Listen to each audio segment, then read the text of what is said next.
Lamentablemente, no podemos disfrutar de la majestuosidad de todos los animales, de todas las especies que han poblado la amplia superficie del planeta Tierra en algún momento de la historia. La cantidad de especies que están extintas en la actualidad, pues constituye un 90% del total de especies que han existido alguna vez en este planeta. Por tanto, han pisado la superficie terrestre más especies que ahora mismo están extintas de las que actualmente conviven con el ser humano. Y de estas que a día de hoy todavía permanecen con nosotros, hay algunas que no conocemos. Todavía no están catalogadas. Ese misterio que lleva años siendo o intentando ser solucionado, encontrar esos animales, esas especies desconocidas, es un reto que muchos científicos, muchos investigadores intentan dar respuesta. Soy Javier Díaz, bienvenidos a la jaula de Pandora. Comenzamos. Audio Jungle.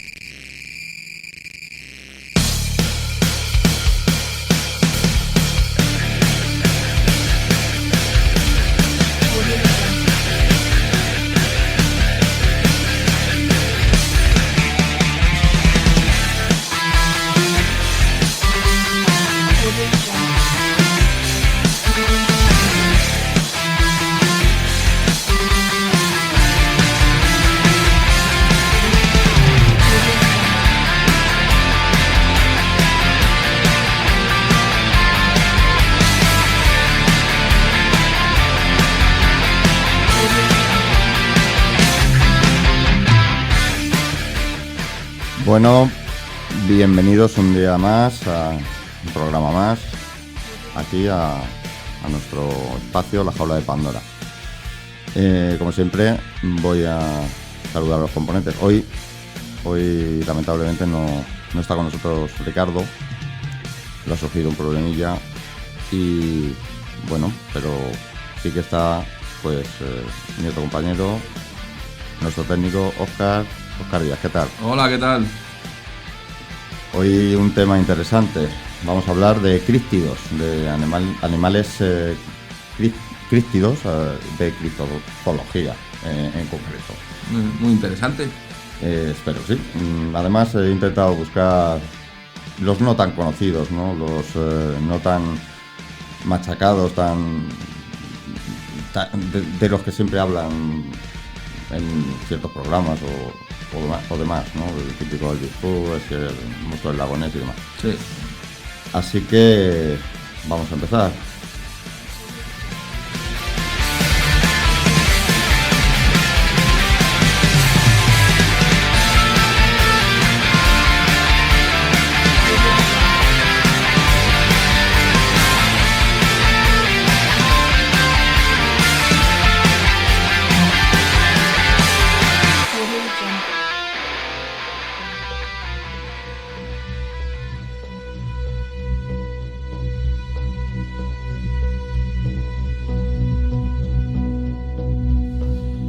Bueno, y antes de empezar con el tema en concreto, pues sí me gustaría hoy mandar unos saluditos y contestar también algún comentario que ya lo he hecho a través de la zona habilitada para ello, ¿no? De contestar pues alguno de los comentarios, alguna pregunta, pero también pues quiero hacerlo aquí, digamos personalmente y de viva voz. Por ejemplo, pues me gustaría mandar un saludo pues a Javier Baztán y bueno, contestarle que sí. Bueno, ya se lo he dicho a través de... respondiendo a su reseña, a su comentario, que sí, que tiene razón. Sí, me refería... Y él se refiere a un comentario que hicimos en el programa anterior sobre la esclavitud. Y él pues me preguntaba que le confirmara si yo me refería a los anglosajones en ese contexto, y sí, ciertamente, evidentemente me refería a eso, en concreto pues a todos los anglosajones, vamos, al periodo donde ellos formaban parte de ese mundo de esclavistas.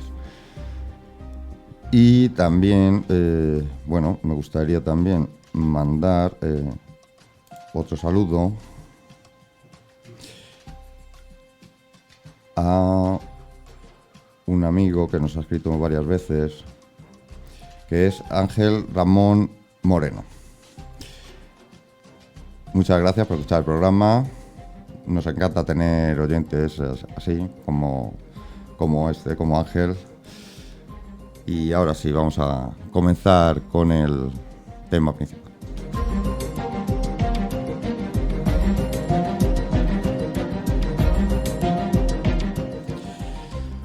A día de hoy creemos saberlo todo sobre las formas de vida que pueblan el planeta Tierra, ¿no? Bueno, pues un grupo de científicos del Council of Marine Life en el año 2011 realizó un estudio. Este es el último que se ha hecho sobre el tema, este en concreto, que es intentar cuantificar exactamente cuántas especies animales pues, hay en el planeta Tierra. Cosa que se ha intentado en varias ocasiones, lo que pasa es que siempre ha habido muy dispares cifras, ¿no? Siempre ha sido o muy exageradas o muy cortas, se han quedado muy cortas en llegar a una conclusión en este tema. Bueno, pues esta última investigación que hicieron este instituto en el 2011 llegó a la conclusión de que en el planeta Tierra hay un total de 8.700.000 especies diferentes, ¿vale? Yo personalmente no imaginaba que hubiera tantas. ¿Tú pensabas que había tantas? Sobre todo insectos es lo que más hay. Sí, bueno, ellos se refieren a cuidado, general. Sin contar lo que viene siendo plantas, o sea, plantas y demás, no, solo animales. Sí, ¿vale? animales. Animales, pero sí entran insectos, claro, entran y todo. Sí. 8... Sí, insectos dicen que descubren una especie o dos cada nada de tiempo. Sí, bueno, hay un señor, un investigador, un científico que iba al borde de la selva de Amazonas. Como la tala va aumentando, ¿no? O sea, van adentrándose cada vez más, pues él se ponía en los primeros árboles de esa línea de tala bueno, echaba una especie de como un insecticida que dormía a los insectos, y ponía unas redes debajo de un árbol y, bueno, llegaba a descubrir hasta 300 y 400 especies por árbol diferentes y subespecies de algunas ya conocidas. Increíble. Claro. No tenía que, o sea, él, fíjate, no tenía que meterse ni adentrarse en Amazonas muchísimo, ¿no? En primera línea. No tenía que explorar mucho. Para nada. Bueno, lo que pasa es que este número que dan, estas cifras de 8.700.000 especies, vale, tiene un poco de truco, claro. ¿Por qué digo esto? Bueno, en el informe ellos aseguran que aproximadamente el 86% de las especies, estas que sería el total, ¿no? El 86% serían terrestres y el 91% restantes serían especies marinas. A mí, no sé, me parecen demasiadas terrestres. Bueno, es que, claro, insectos hay muchísimas especies. Es lo que más hay. Y subespecies. Vamos, yo creo que es lo que más hay. Sí. Pero mira el dato, el 91% de animales marinos. Pero espérate, porque aún concretan más. Estos científicos aseguran que 9 de cada 10 especies están aún por descubrir y clasificar y catalogar. ¿Qué te parece? Que puede ser, claro. Si es que cada 2 por 3 descubren nuevas, entonces es normal. Pero a mí me parece un número muy grande, ¿no? O sea, Hombre, 9... será una estimación que han hecho así un poco, depende, como según los descubrimientos van haciendo cada X tiempo, pues habrán hecho una estimación. Sí, pero 9, o sea, 9 especies no todavía catalogadas o descubiertas de cada 10 que existen. O sea, me parece Hombre, una cantidad bastante es grande. mucho, sí. Y mira, además dicen que de estos 8.700.000, de 700.000 especies, además ellos le dan un margen de error, ¿vale? De 1.300.000 especies arriba, 1.300.000 especies abajo. Bueno, no es que no. De error, un margen de error un poco grande. Hombre, son muchas. Sí. Bueno, ellos catalogan, dicen que serían 6.500.000 especies terrestres y 2.200.000 marinas. Bueno, y como tú bien has dicho, todos los años los científicos pues, nos sorprenden con el descubrimiento de alguna nueva especie, ¿no? O de alguna subespecie, un animal ya conocido, pero una subespecie que se ha adaptado pues, a lo mejor a otro clima o algo así. En su mayoría estos descubrimientos nuevos pues, suelen ser insectos, evidentemente.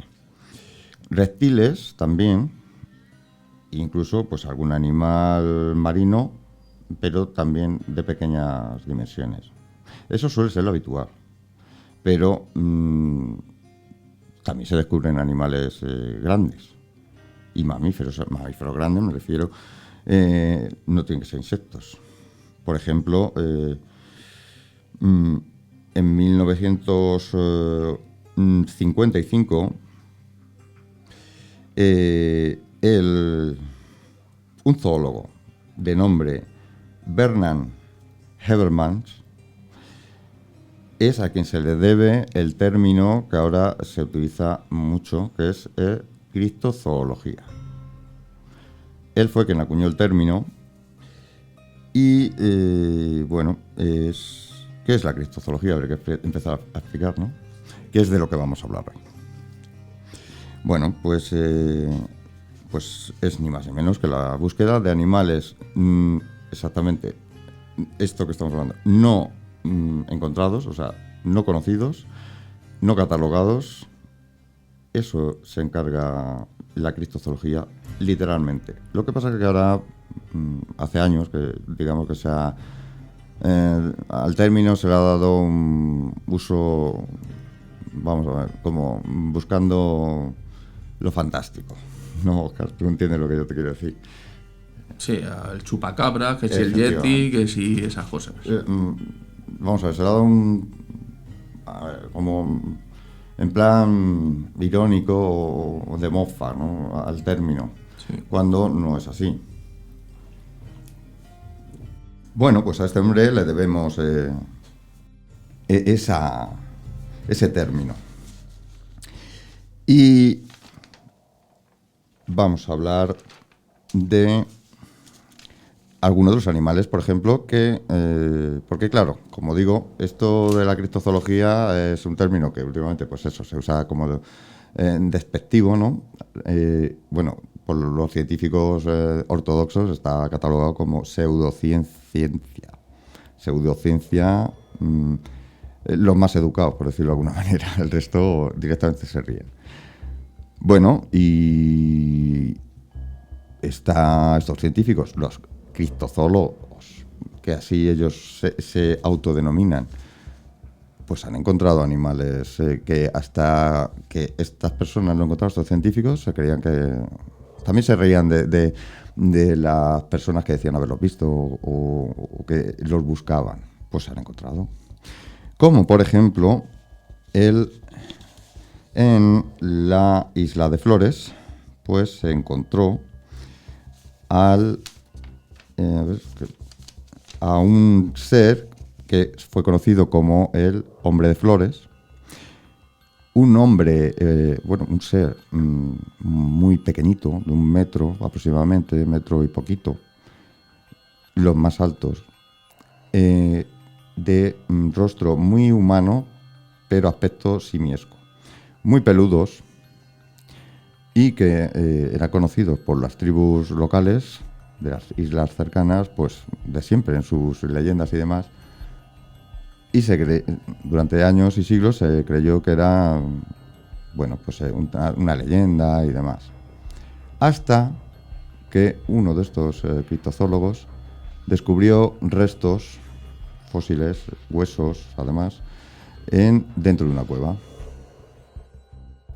Y exactamente coincidían con lo que decían las leyendas. La descripción que daban las leyendas exactamente coincidían con esos restos. Otro de estos seres que también era mitológico y que contaban las leyendas locales y las tribus, pues fue el Okapi. Y esto es un caso más curioso porque a la llegada de la conquista de América, ¿no?, tanto de españoles como portugueses y demás, al entrarse a ver allí no existían los caballos. No sé si conocías el dato. Entonces, las tribus, evidentemente, cuando veían los caballos se sorprendían o se asustaban. Todos, menos todas las tribus o todos los pueblos, menos uno. Claro, esto les sorprendió, ¿no?, a los visitantes, y al preguntarles le dijeron, no, si es que aquí hay un animal que es muy parecido, un poquito más pequeñito, pero muy parecido. Y fíjate que estamos hablando de la época, pues, vamos a decir, un siglo después de Colón, ¿no? Y se quedó ahí el rumor. Seguían hasta que descubrieron al Okapi, un animal, como entre cebra y caballo, pero más pequeño, muy difícil de ver. Ahora hay en algunos zoológicos, está, pero en libertad es muy difícil. Se cree que hay alrededor de unos 20.000 ocultos dentro de selvas. Y es uno de estos animales considerado mitológico hasta que fue encontrado. Luego también se han encontrado algunos animales que fueron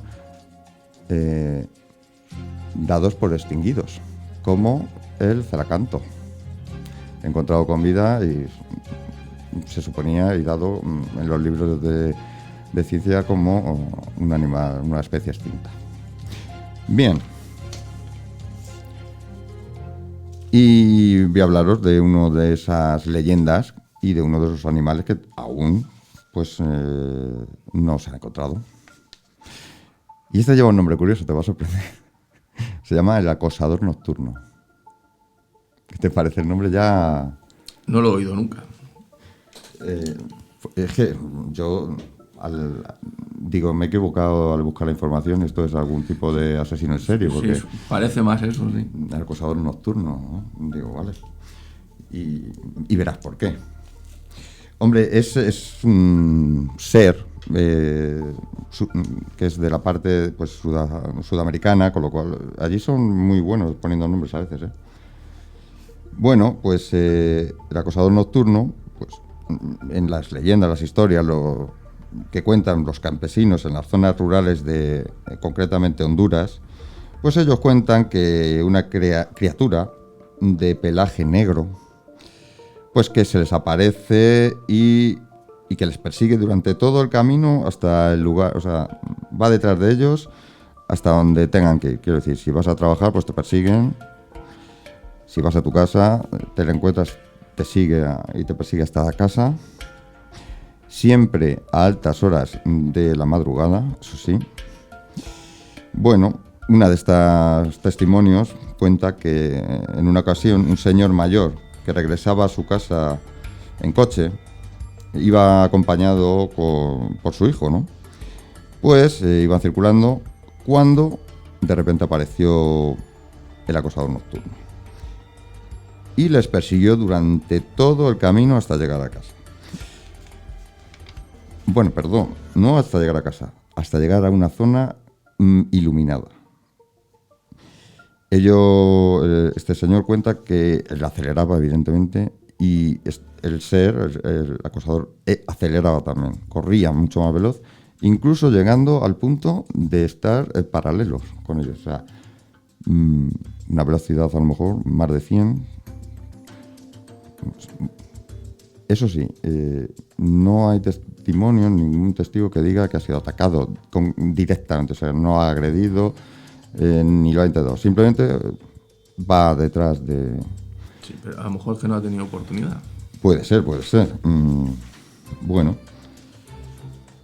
El nombre del acosador nocturno fue puesto por el criptozoólogo hondureño Juan Sánchez, que habla de este ser en un libro que se llama Relatos de la Cripta. Bueno,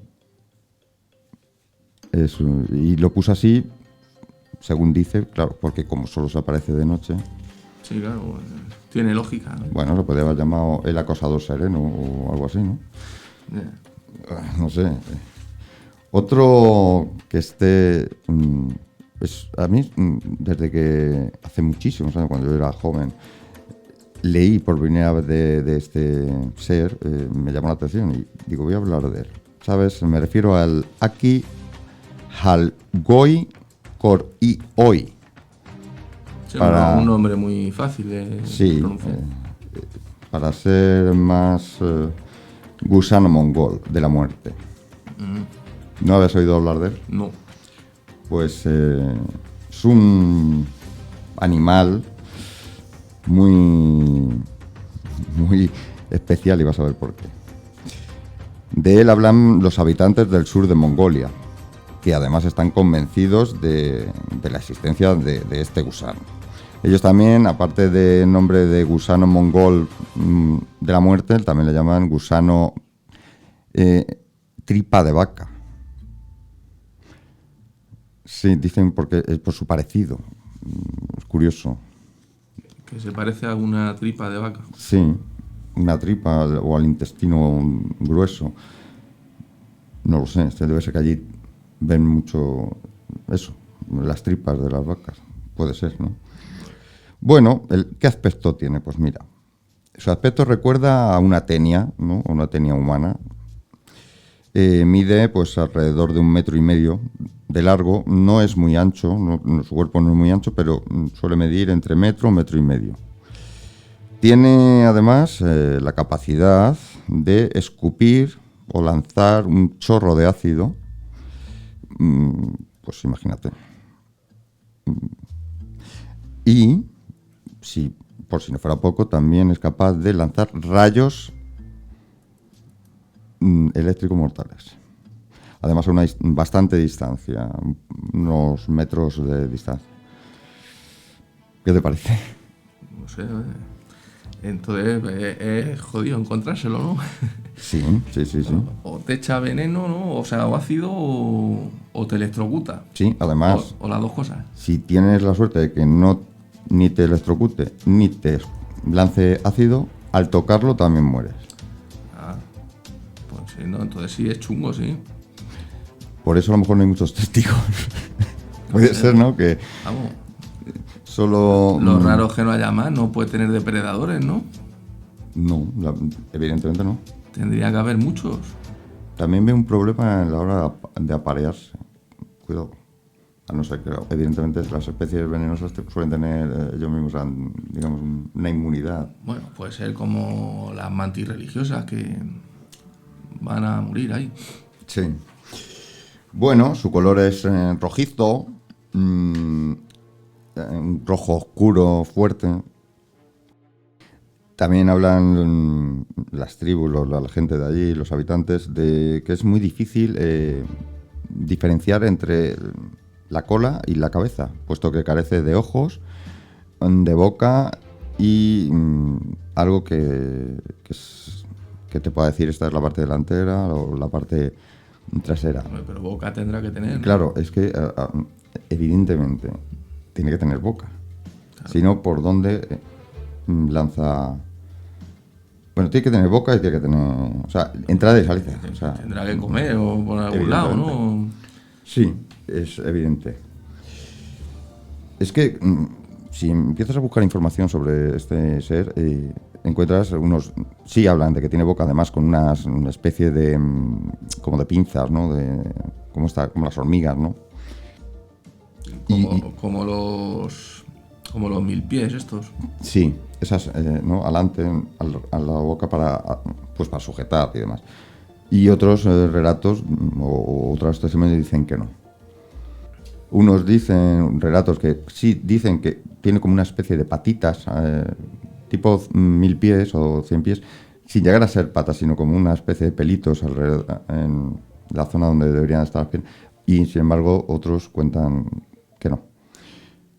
Lo que sí coinciden todos los, voy a llamarlo testimonios o testigos, es en el color y su peligrosidad, en eso sí.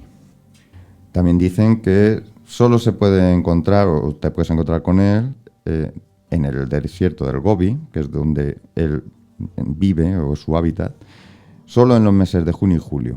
El resto del año, él, digamos, está en una especie de invernación, o invernando, ¿no? O una especie de no sé, éxtasis así, debido a las temperaturas, ¿no? Pero ¿y la han visto? O sea, no se ve, le habrán visto que está en letargo ahí. ¿O es que se muda a otro sitio? No, permanece bajo tierra, se entierra. Ah, se entierra. Sí, cuando ya... Entonces habrán encontrado alguno bajo tierra. La primera vez que se oye hablar de él, alguien habla de él fuera de Mongolia, fue en el año 1926, ¿vale? Esa es la primera vez que alguien fuera de Mongolia, en Europa, por ejemplo, se oyó hablar de este ser. ¿Pero porque lo vio o porque se lo contaron y él lo contó? Bueno, claro, evidentemente. Se hicieron varias expediciones, una concretamente en 1930, exclusivamente para ir en busca de este ser. Lo único que consiguieron es redactar y recoger de diferentes pueblos, de diferentes poblaciones, pues los testimonios y relatos, sin encontrarlo nunca en el ser en sí, ni pruebas tampoco en concreto de haberlos visto. Vamos, que no lo ha visto nadie. No. Por ejemplo, uno de los relatos es de un pastor que en 1960, en la década de los 60, él dice que fue testigo directo de cómo uno de estos gusanos acababa con toda una manada de camellos. Vale. Pero claro, como fue recogido este relato mucho después, pues tampoco... Claro. Pero bueno, tampoco cuenta qué hizo luego el gusano con los camellos. Eso te iba a decir, que para qué los mató. O porque se sintió amenazado y los mató simplemente. Porque para comer no creo. Bueno, se va a comer un camello, madre mía. Y toda una manada, un gusano de un metro y medio. Bueno, no sabemos lo que come, ¿no? No, la verdad que no, pero... Lo mismo se come un camello y se tira un año sin volver a comer. ¿Pero dónde se mete? Que no es una boa. Que se lo va comiendo despacio, hombre, no se lo va a comer del tirón. Vale. A ver. Hoy no está Ricardo, pero hoy está presente en ti. Oye. Bueno, voy a hablar... Pues mira, te voy a hablar de otro que también te va... Este es conocido con el nombre de... o lo llaman los Ningen. Los Ningen. O también llamados las criaturas humanoides del Ártico. Y cuidado porque aquí es donde la matan. Si el otro, yo personalmente, por la descripción lo veo más posible, un posible animal desconocido, ¿vale? A lo mejor exageran mucho en su peligrosidad, puede ser. Pero ya aquí ya vas a ver que es una mezcla entre, no sé, Además, el primer testimonio de los Ningen fue dado por japoneses, muy dados a los manga y demás, y yo creo que aquí se vinieron arriba. Bueno, el primer testimonio de estos Ningen lo encontramos en 2002. En 2002, o sea, no es muy antiguo, es más o menos reciente, como quien dice. Bueno, aquellos que han visto un Ningen lo describen como de una altura de 30 metros, evidentemente como para no verlo. Joder, pero lo veríamos desde muy lejos. Claro. Y hay un detalle que da uno de los testigos que dice que es de piel blanca y suave. Digo, ¿cómo puede saber este señor que es suave la piel si no se ha acercado a él? No sé, ¿tú cómo lo ves? Porque me llama la atención ese datillo que da. ¿Desde qué distancia lo vio? Bueno, este señor dice que él lo vio caminando por encima del hielo, de la nieve, ¿no? Y al principio pensó pues que era un señor disfrazado de oso polar. Ahí no es nada. De 30 metros. No. Fíjate, estaba a distancia y él quería, por el tamaño, una persona. Pero hasta que hizo unas fotos, comenta él, y al comparar con objetos alrededor se dio cuenta de que no era del tamaño de un ser humano, sino de unos 30 metros. Pero es que 30 metros es un edificio ya de por lo menos 3 plantas como poco. O sea, el animal no es discreto. Bueno, dicen este y otros testigos que camina sobre 2 piernas y sus brazos están terminados pues en manos con 5 dedos casualmente. Que yo también me pregunto cómo desde tan lejos pudo exactamente hasta contarle los dedos. Hombre, si mide 30 metros, los dedacos que tiene que tener... Sí, pero es blanco totalmente. Eso sí que lo dicen los testigos. Blanco totalmente, andando por nieve, y si tienes de fondo un montecito, una montaña nevada, no sé. No sé. Bueno, los miembros de una tripulación que formaban la tripulación de un barco pesquero japonés dijeron que habían visto un Ningen, ¿no? Y vas a ver que es diferente, porque ellos lo vieron estando en alta mar, ¿no? Pero cerca de la zona ártica. Bueno, al principio dicen ellos que pensaron que era un submarino. Hombre, se extrañaron un poco porque era blanco. Dijeron, bueno, puede ser de algún estudio científico que estén por aquí y tal.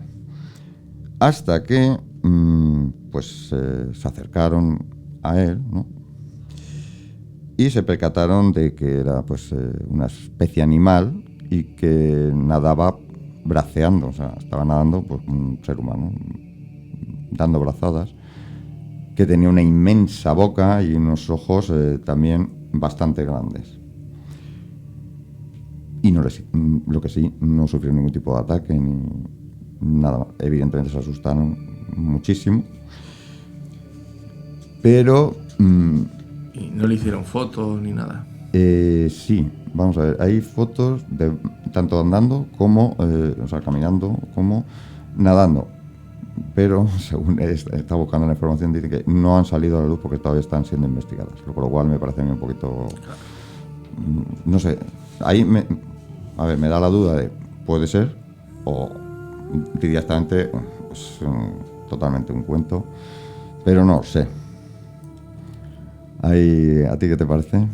Es curioso. Eso es imposible. Vamos, imposible. Pero muy raro, más un cuento que otra cosa. Sí. Pues, ¿y si te digo te cuento que aparte de la criptozoología también existe la criptobotánica? Menos conocida, menos, comentada en programas o series y demás, ¿no? Es más desconocida.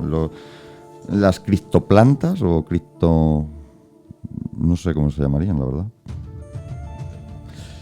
Bueno, pues la criptobotánica o criptofitología pues se considera ciencia, salvo por los científicos que lo consideran pseudociencia. Pues esta, al igual que los criptozoólogos o la criptozoología, lo único que pretende es demostrar la existencia de plantas consideradas míticas, y especialmente en esto hacen hincapié en encontrar árboles carnívoros. Árboles. No conozco de ninguno. Plantas sí, pero árboles. Claro, por eso he remarcado. Árboles. Y ya que anden, tampoco. Que seguro que están buscando alguno. Pues ahí te equivocas, porque es que hay un árbol que anda. Sí, ¿no? Muy lento. Sí, te estoy diciendo totalmente en serio. Pues no lo he oído nunca. A ver, se mueven, por sus raíces se van, pero nada, o sea... Sí, tarda en 10 metros o 20 años, ¿no? Sí, hombre, no sale corriendo, no, tranquilo. Yo me refiero a que ande normal. Bueno, pues mira, ya que dices que no habías escuchado nunca de un árbol caníbal, te voy a contar un testimonio. El 24 de abril de 1874 se publicó un artículo en el diario New York World.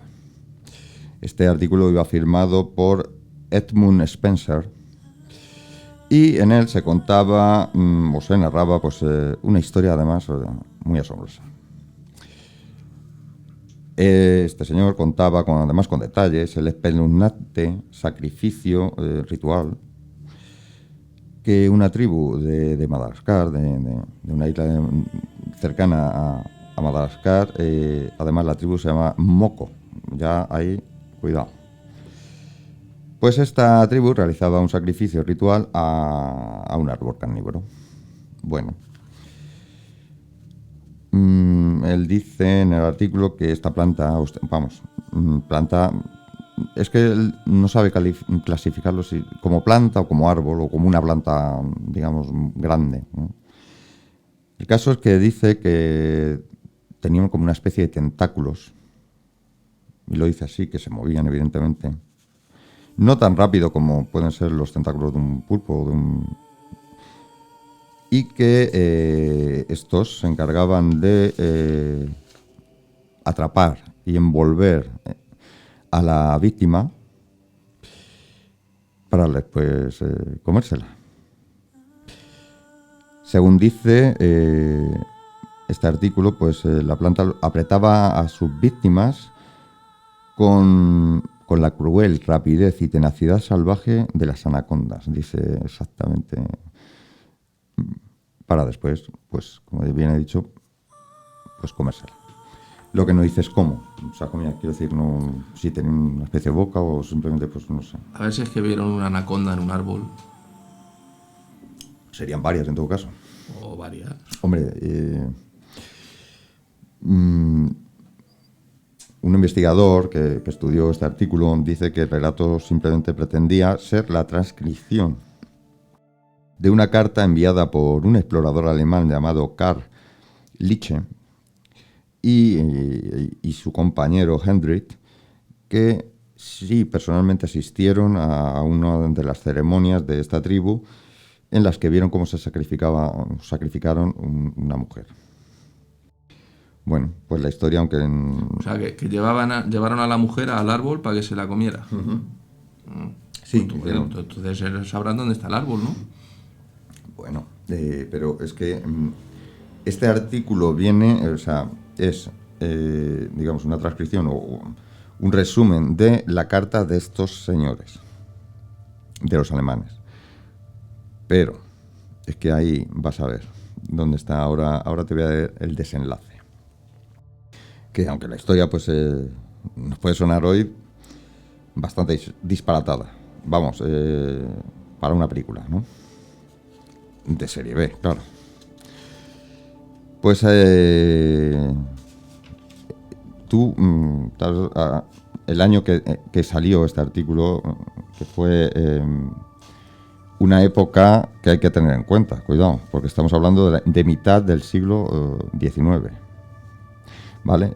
Y hay que tener en cuenta que en ese periodo gran parte de lo que era conocido en esa época como la África negra era desconocida o muy poco visitada o conocida, ¿no?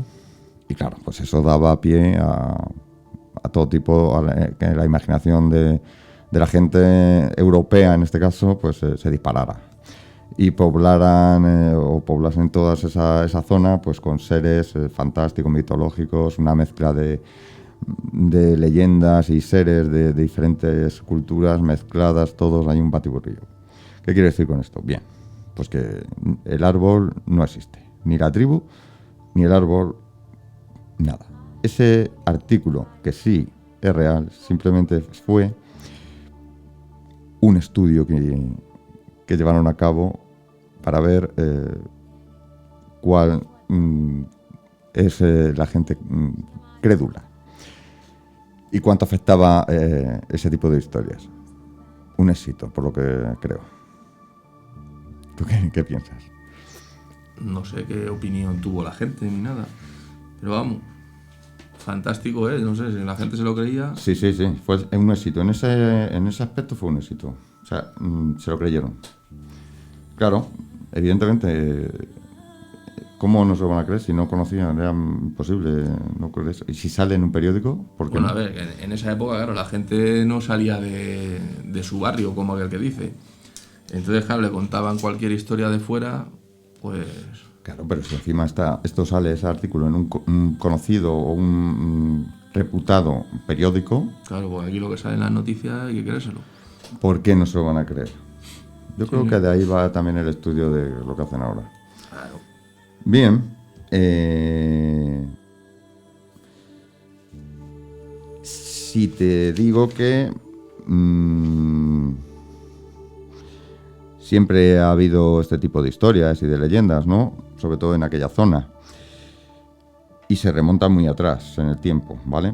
La primera referencia, o la más antigua de la que tenemos constancia o conocemos, de un árbol carnívoro, pues viene del siglo II después de Cristo. Y es la da Luciano de Samosata, un sufista sirio. Él cuenta también una historia. En un libro que este hombre escribió, en su obra titulada Historia verdadera, cuidado el título, él cuenta la historia de unas mujeres vegetal. Bueno, estas mujeres vegetal, que además eran muy parecidas a las sirenas, puesto que seducían a los marineros para devorarlos luego. Yo creo que este señor lo que hizo es una mezcla ahí entre planta y sirena. Sí, le di una vuelta a lo de las sirenas. Bueno, sí, no sé. Sí, le dio un nuevo enfoque. Claro. Podría llamarlo, en vez de mujeres vegetales, mujeres, yo qué sé, alga, por ejemplo, o algo así. Bueno, esto es que evidentemente hay que tomárselo pues como una de estas historias de ahora, ¿no? Películas modernas como El día de los trífidos, por ejemplo. Película que además tiene todo. Son venenosas, andan y son caníbales. Las únicas plantas que he visto moverse. No, pero es que estas piensan, corren. Sí. Falta, creo que va a salir una nueva donde conducen y todo. Ya puestos. Ya, oye, ahí también dándole una vuelta. Bueno, pero espérate que tengo aquí otro ser que ya simplemente el nombre a mí ya me mata. Se llama Ya te veo. Tal cual, te lo juro. O sea, Ya te veo. Digo, esto no puede ser serio. O sea, ¿Y quién le puso ese nombre? Bueno, pues este es un árbol de América Central y América del Sur, ¿vale? Bueno, su aspecto no es muy diferente del que he nombrado anteriormente, ¿no? O sea, con unos tentáculos, una especie de tentáculo. Cuentan que sus ramas, pues eso, que parecen enormes serpientes, además la describen y esto es literal, la describen como enormes serpientes en una furiosa discusión que de vez en cuando se lanzan de un lado a otro como golpeando a un enemigo imaginario. Una descripción un poco larga. Bueno, este árbol, y respondiendo a tu pregunta, fue mencionado por primera vez por J.W. Buell en su libro científico Shell and Land, Mar y Islas y Mar, publicado en el año 1887. Bueno, luego en 1892, el doctor Andrew hace una reseña en un periódico, en el Illustrated London News, el presunto descubrimiento, ahí vamos a ver, de una especie vegetal en un pantano de Nicaragua.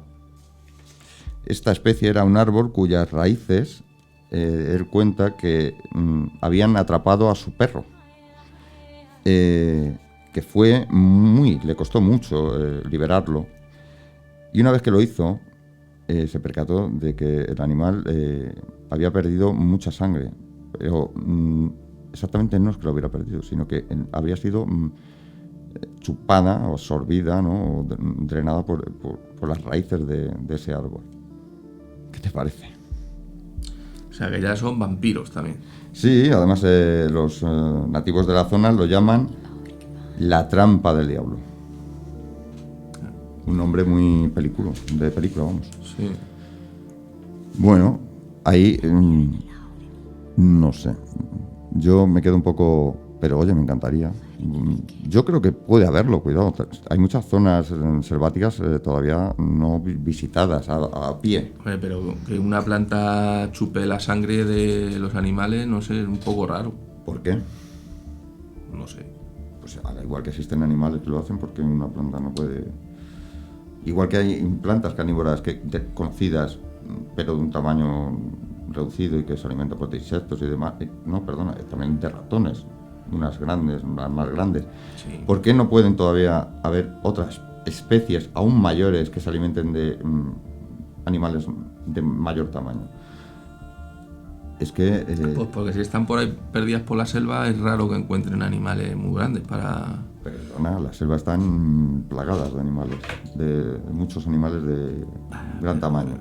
Vamos a ver, si teniendo en cuenta los datos que he dado al principio, o que nos dan los científicos del año 2011, si 9 de cada 10 animales, seres vivos, animal, todavía aún, a día de hoy, no está catalogado ni descubiertos, es que hay más animales o especies que no conocemos. Sí, que conocemos ya. De las que conocemos, con lo cual queda abierto a mucho... Vamos, a divagar un poco sobre qué puede haber. Bueno, y vamos a irnos ahora a la sección. Espero que te guste. Hoy tenemos un caso que te va a gustar. Muerte y desaparición de un bebé, en nuestra sección de Sin Resolver.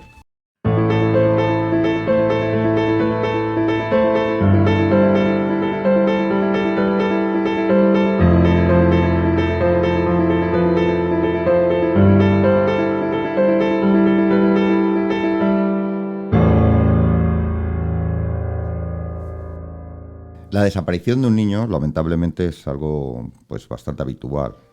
Es un suceso triste y además que entre la población en general pues crea alarma, ¿no? Y hoy, en esta ocasión voy a hablaros precisamente de la desaparición. Exactamente fue de un bebé de 20 meses. Que además podría ser pues una más, ¿no? Una desaparición más, una de estas tristes desapariciones, pero, vamos a decir, normal. Pero este niño desaparecido, pues es, digamos, no tan normal, simplemente porque era el hijo del famoso aviador Lindbergh. Y el suceso se produjo el día 1 de marzo de 1932. Charles Lindbergh, su padre, ¿no? El padre estaba en aquel momento, era el hombre según cuentan las crónicas, el hombre más famoso del mundo, después de ser la primera persona que cruzó en solitario a bordo del avión, cuyo nombre era el Spirit of St. Louis, pues él, en solitario, cruzó el Atlántico. Además, lo hizo sin escalas, por lo cual era pues el hombre más conocido del mundo. Y sobre todo un héroe estadounidense, un héroe nacional, ¿no? Pues como he dicho, aquel día 1 de marzo, Lindbergh pues se encontraba leyendo en la biblioteca cuando escuchó un ruido. Bueno, no le dio demasiada importancia y siguió inmerso en la lectura hasta que su mujer abrió la puerta de la biblioteca e irrumpió precipitadamente, angustiada, y dijo que no encontraba al bebé, no encontraba a su hijo. La niñera lo había acostado en la cuna, pues hacía un par de horas, y para que el niño además no escapara, no se cayera, pues lo había además, ella contaba, envuelto, ¿no? Hecho como una especie de capullo así alrededor del niño, pues con una mantita para que el niño pues no pudiese levantarse y intentar salir o saltar la cuna, ¿no? Pues Lindbergh, junto a su mujer y también junto a la niñera, pues revisaron la casa y no encontraron ningún rastro del bebé, por ningún lado, ¿no? Al revisar más minuciosamente la habitación del bebé, Lindbergh encontró junto a la ventana un sobre blanco. Charles Augustus Lindbergh Jr., que era el nombre de su hijo, pues estaba en paradero desconocido. Y su padre, escopeta en mano, pues salió a todo el jardín, a toda la zona que rodeaba su vivienda, y pues rastreó, hallando entre unos arbustos una escalera, digamos, en dos piezas, ¿no? Una escalera, como bien digo, de madera, construida de forma artesanal y que estaba dividido en dos partes. Bueno, la vio, pero tampoco, no sé, no asoció en ese momento, ¿no? La policía llegó al domicilio pues unos 20 minutos después de que fueran avisados, y además estos venían acompañados de varios medios de comunicación, evidentemente, que al escuchar la noticia pues acudieron raudos allí al domicilio. Y también, y esto es curioso, también llegó el abogado de la familia Lindbergh. Curioso que llegara. ¿Por qué? Una pregunta que me llama la atención, que cuando desaparece tu hijo llamas al abogado. A lo mejor le llamaron, como se enteró de la noticia. Bueno, pero es raro. Ya. Bueno, Lindbergh, además de ser héroe nacional y conocido mundialmente por la hazaña que he comentado antes, era hijo, y esto es otro dato muy bueno, era el hijo de un congresista de los Estados Unidos. Es por lo que todos los medios de comunicación del país pues prestaron una atención enorme a todo lo que estaba allí desarrollándose, ¿no? Tanto en la casa como en la búsqueda y localización de aquel niño, ¿no? Bueno, Lindbergh finalmente dijo: voy a abrir el sobre este que he encontrado, para cosa lógica, ¿no? Y finalmente, como digo, pues leyó el papel que estaba dentro de aquel sobre y que encontró encima de la ventana, ¿no? Del escasillo de la repisa de la ventana. Bueno, en el sobre había una carta escrita a mano, además con muy mala caligrafía y en un inglés que era deficiente.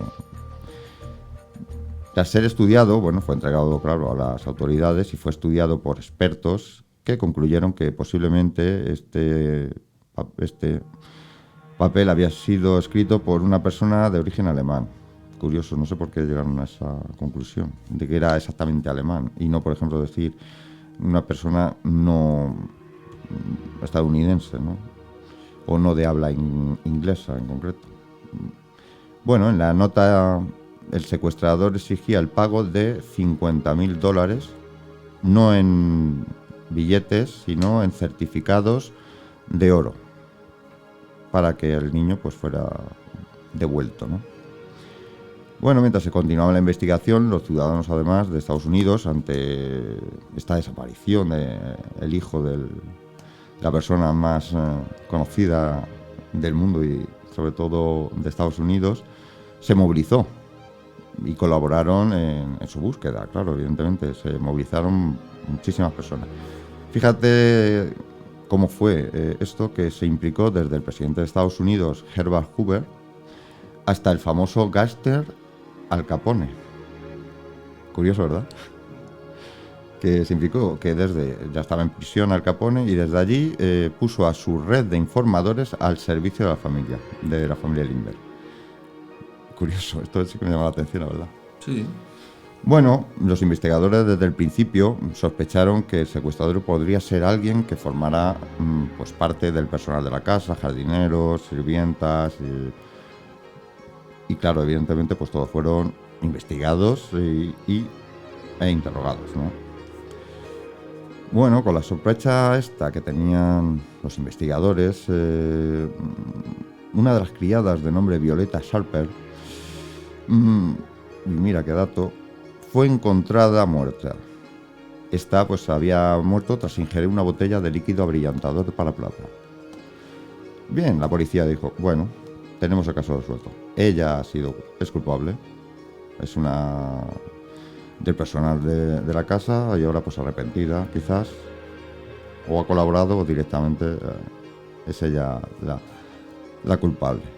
Bueno, lo que pasa que la hora fallecida, la hora ya que sirvienta muerta, anteriormente, cuando fue interrogada por la policía, hay un detalle que no pudo ella explicar, que es dónde estaba la noche exacta del secuestro del niño.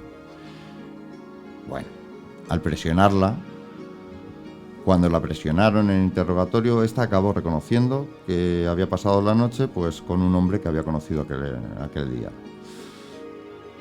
Un detalle importante, porque la policía,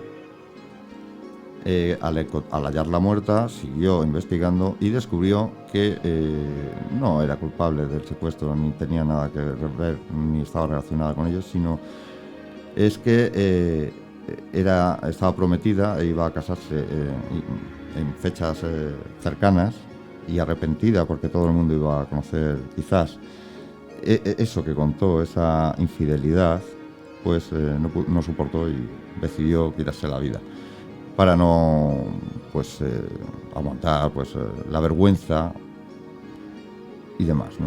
Bueno, en el transcurso de la investigación, la lista de charlatanes y aprovechados que intentaron sacar tajada de la desgracia de la familia Lindbergh pues es infinita, evidentemente, ¿no? Desde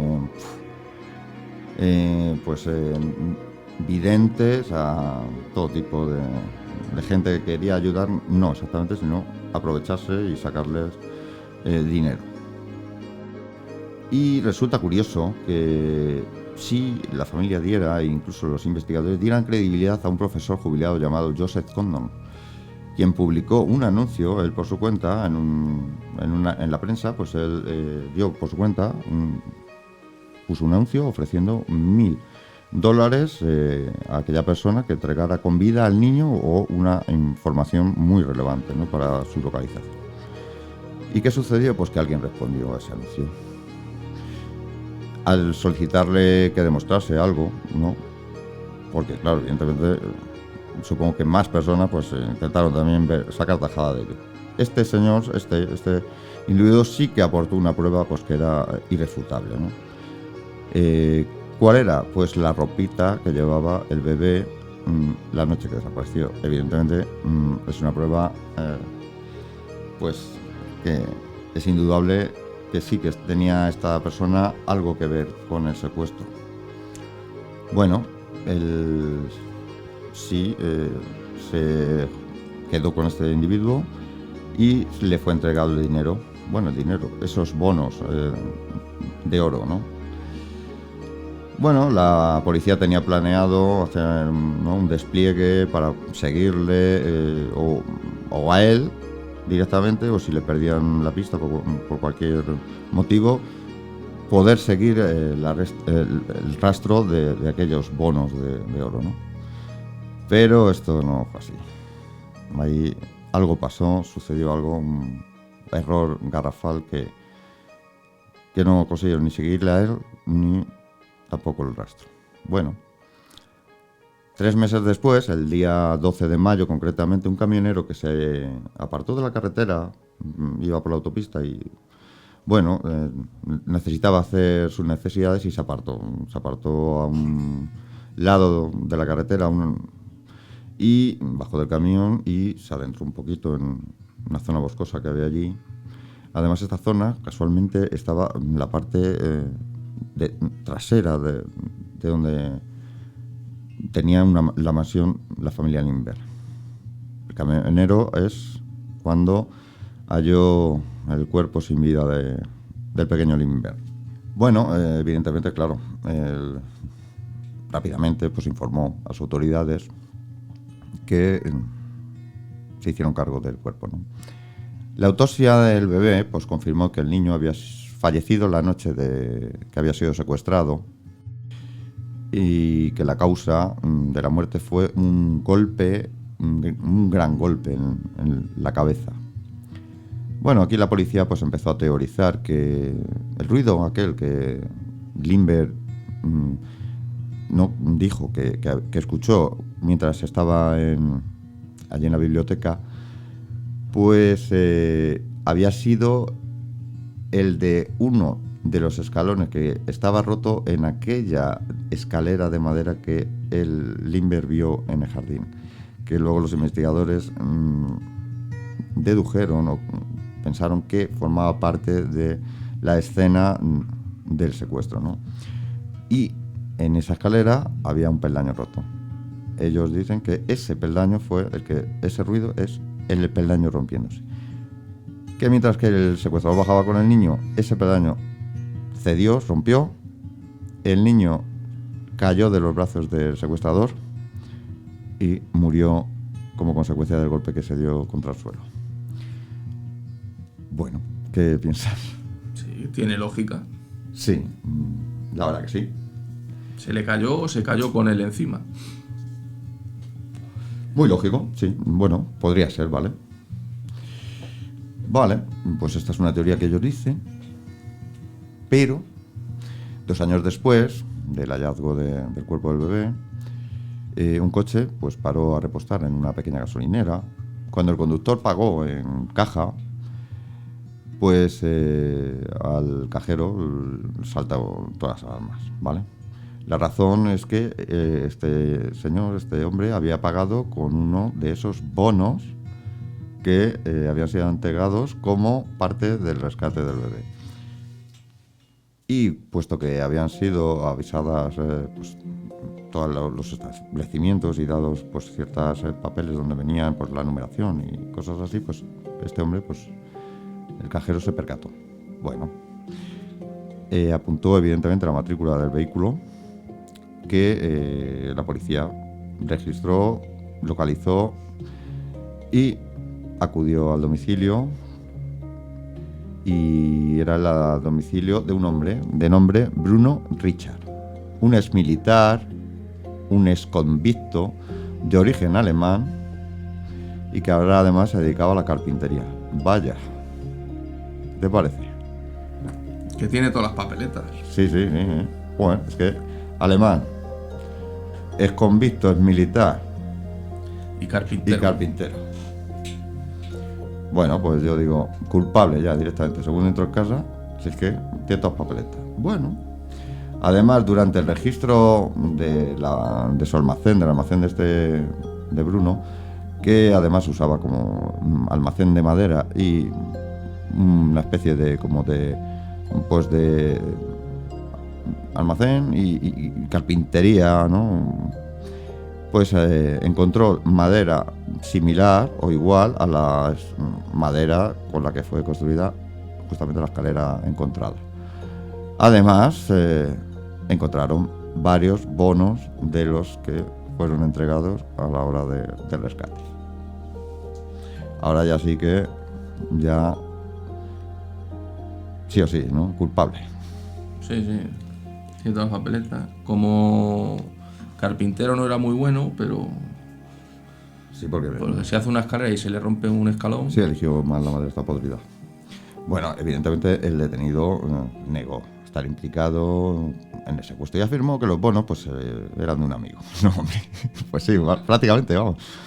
No, dice el argumento que esos bonos se los dejó en herencia un amigo fallecido. Evidentemente se los dejó en herencia un amigo fallecido, no va a ser en herencia un amigo vivo.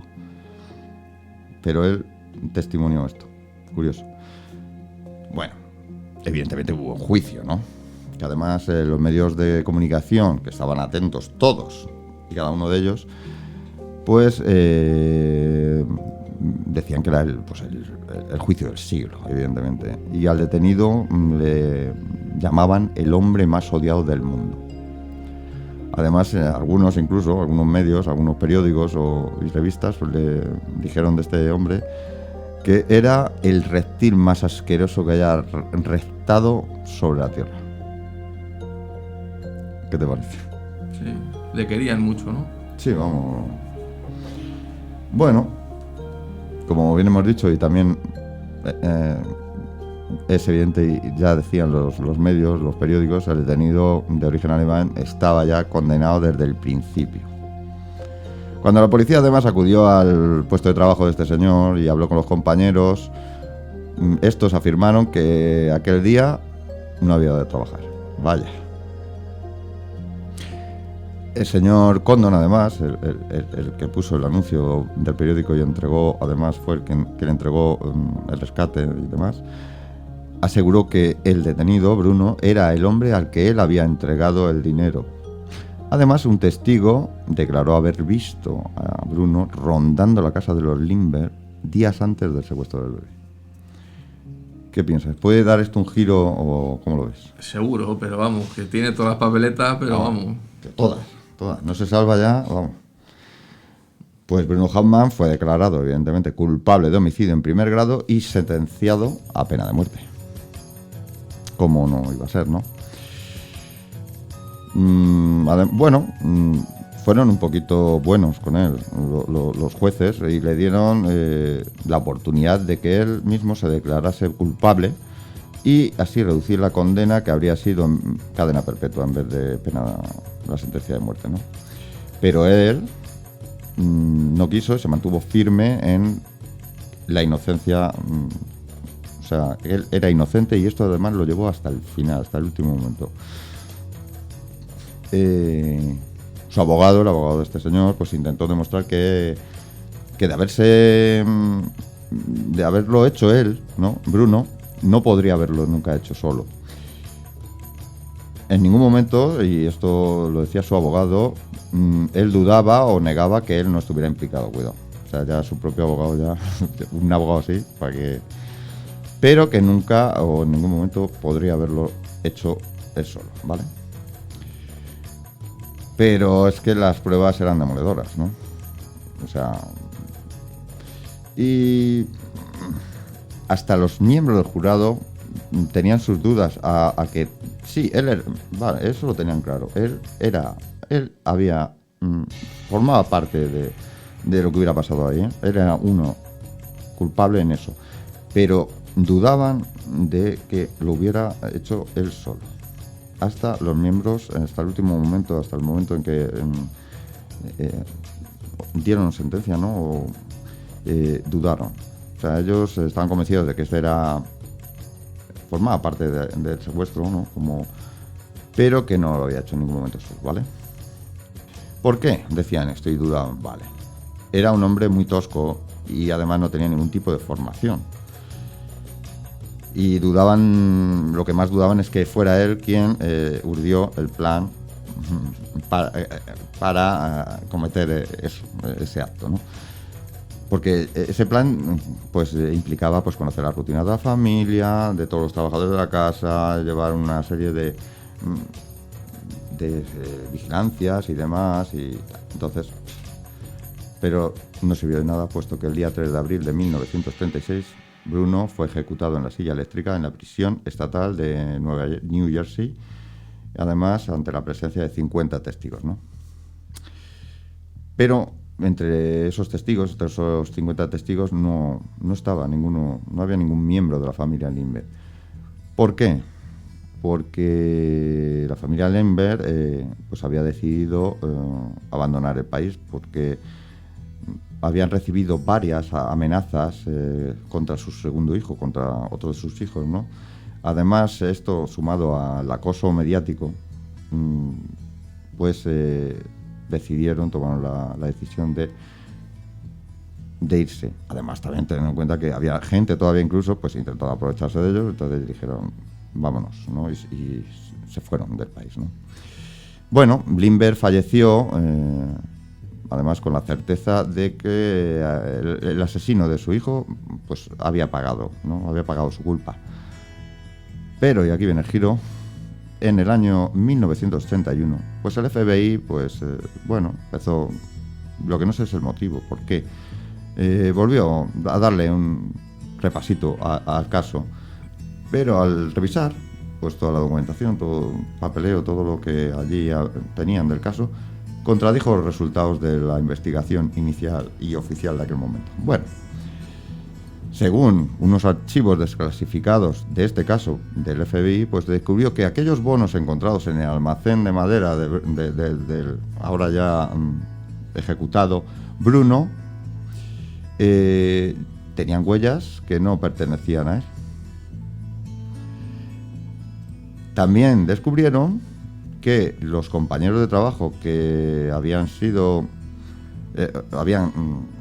confesado, ¿no? O dado una declaración como que con Bruno no había ido ese día a trabajar, bueno, resultó que habían sido extorsionados para que declarasen eso. ¿Vale? Bien, otro más. La madera que encontraron, similar a aquella encontrada en la escalera, había sido puesta allí por la policía. Ahí. Ahora he visto tu cara, sí. Además, mira. Este sí que es bueno. La persona que dijo haberle visto rondando la casa era ciego. Efectivamente. Vamos, venga. Sí, señor. Ciego de nacimiento. Con lo cual jamás... Entonces, ¿cómo lo iba a ver? Claro. Pero bueno, y cuando hizo la declaración no vieron que era ciego. Pero sí, daba igual. O sea, es que la policía buscaba un... Sí, vamos, que le querían meter a alguien en el marrón y fuera. A ver, tú ten en cuenta, estamos hablando del hombre más famoso en esa época, ¿vale? Un héroe nacional. El caso tenía que solucionar sí o sí. Y buscaron, pues, ¿sabes? Ahí... Sí, y le tocó a este. Pues a uno que no se iba a quejar, y daba igual que se quejara. Dijeron y punto. O sea, es así, es que... dijeron, necesitamos... O sea, ellos engrosaron, ¿no? Las pruebas en contra de este señor, pues para... O sea, que no tuviera ninguna oportunidad, ¿no? Bueno, además el FBI analizó aquella nota. Concluyeron que las pruebas grafológicas, pues no eran concluyentes. O sea, aquel dictamen que habían... que era de una persona... Es que, por eso te digo... Pues he dicho antes, cómo ya concluyeron exactamente que era de origen alemán. Y luego el FBI, con técnicas, mejores medios y más conocimientos, dice que no son concluyentes, o sea, no pueden saber nada, ¿no? Otro dato importante es que el señor Condon, aquel que había entregado el dinero, que dijo que entregó el dinero a Bruno, vale, pues fue interrogado por el FBI y dijo que él nunca había reconocido a Bruno como la persona a quien él entregó el dinero. Bien, ¿quién miente ahí? ¿Este señor o miente la policía? ¿O mintió este señor ante la policía? ¿Por qué cambiar ya una declaración cuando ya la persona ya ha sido ejecutada? Es absurdo.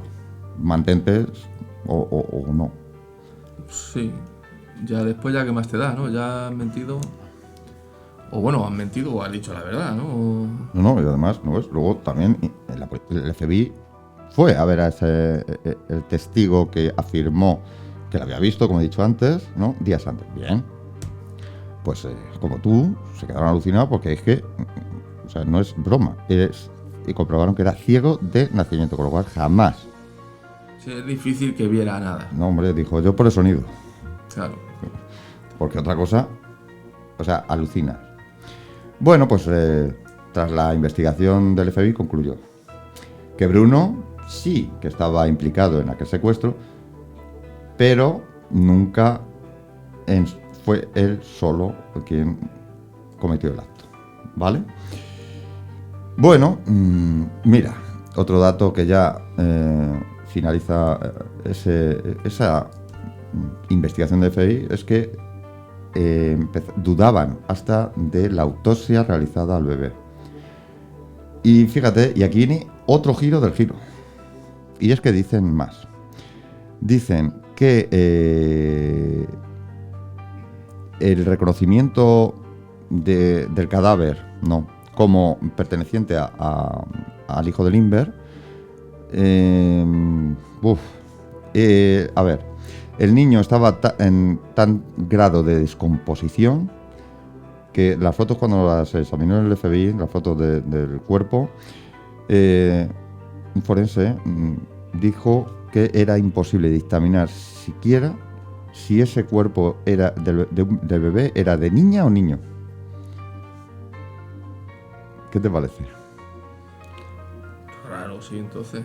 Claro, esto habría otra posibilidad, ¿no? Que aquel cadáver no fuera del pequeño Lindbergh. Sí, y que el fuera niño de otro niño siga por ahí. Claro. Bueno, pero es que pega otro giro más. Y es que 2 años después, 2 hombres se presentaron allí en la casa de los Lindbergh. No en el mismo tiempo, porque sería ya vamos. Pues diciendo, ¿no? Pues afirmando que eran ese Augustus Lindbergh.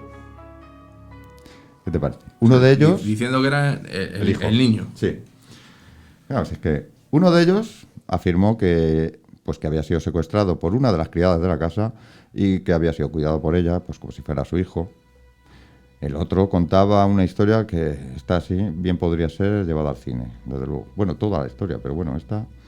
Según él, fue hallado solo, cuidado, es que dentro de un pequeño bote de remos, a la deriva. Fue encontrado a la deriva en un bote de remos por una familia del norte de Michigan, rural, que lo acogió como un hijo y no informó a la policía de nada. Bien, a mí aquí, en esto, la primera vez que hacía en un bote solo de remo, como si fuera Moisés en el Nilo, ¿o cómo? Alguien le pondría, ¿no? O lo mata para que lo... Sí, vamos a decir, lo secuestro y lo dejo... Claro, o lo mato, o no, lo suelto ahí y que muera él. No, es que cabe, o sea, hay probabilidad de que sea encontrado, por lo cual... y luego, casualmente, le encuentran y no informan a nadie. Llegan a su casa con un niño más y dicen, ¿y eso? No, es que no había dicho nada. No sé. Bueno, el FBI dice que debido a la chapuza de la investigación llevada por parte de la policía en el caso del primero, pues desde ese día, pues el Congreso aprobó una nueva ley, la ley Lindbergh, que decía que los casos de secuestro iban a ser investigados directa y exclusivamente por el FBI y no por las policías locales ni estatales. Bueno, y hasta aquí el caso, que a mí, la verdad, me parece curioso.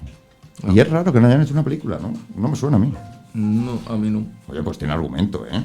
Sí, ¿no? Incluso para serie. Tiene ahí giros de guión buenos, ¿eh? Y los que puedes poner. Fíjate luego otro, en la segunda temporada, la vida del secuestrado por la sirvienta. Luego, la temporada 3, por el del bote. Sí. Yo qué sé. El otro, el fabricante de escaleras. Yo qué sé. O sea, puede dar la vida en la cárcel de este hombre. O sea, veo serie, ¿eh? A ver si me pongo a ello. Bueno, pues vamos a continuar con el programa.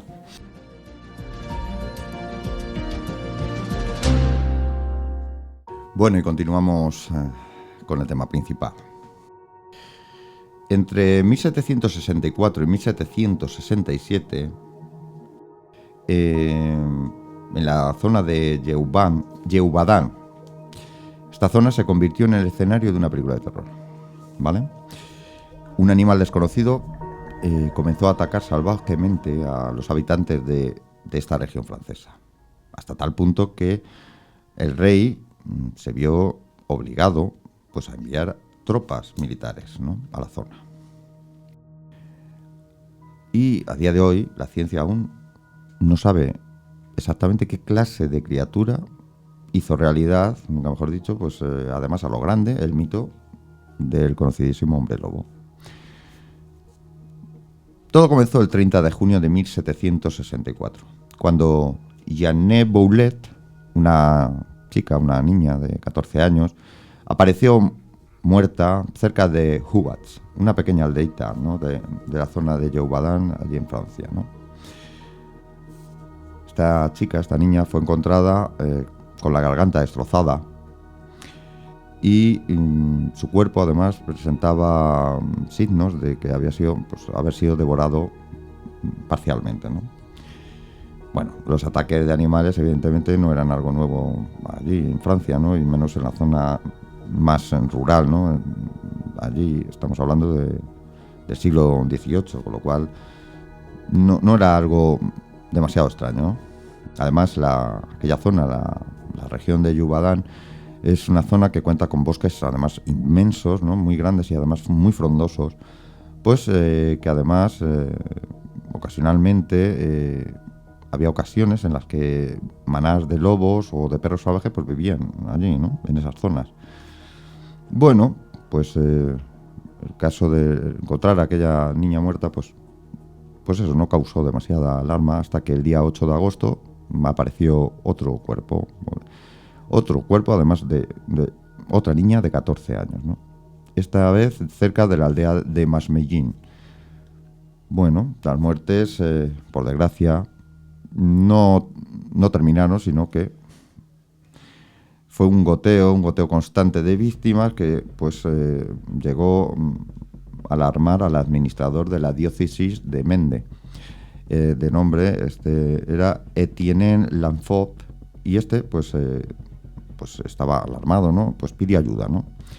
¿Pidió ayuda a quién? Pues al gobernador de la provincia, que era el conde de Montcat.